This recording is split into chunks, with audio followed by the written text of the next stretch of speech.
ડભોઈ તાલુકાના કનાયડા ગામડી પાસે અકસ્માતમાં આશાસ્પદ વેપારી યુવાનનું મોત થયું।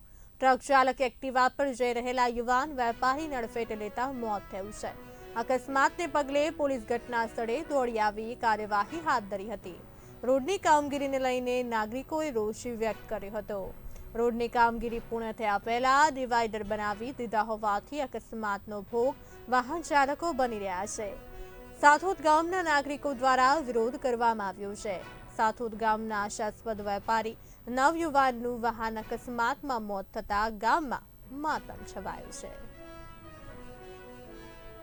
રોડ ખાતાવાળા અને કોન્ટ્રાક્ટરો પોતાના પૈસા છૂટા કરવા માટે જ્યાં રોડનું કામ હજુ પૂરું થયું નથી એ પહેલા લોકોએ ડિવાઈડર બનાવી દીધું છે।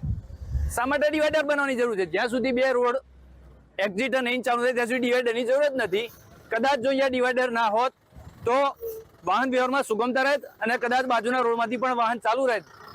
પોતાના પૈસા છૂટા કરવા માટે કોના આશીર્વાદથી ને કોની દેખરેખ હેઠળ લોકો ડિવાઈડર બનાવી રહ્યા છે।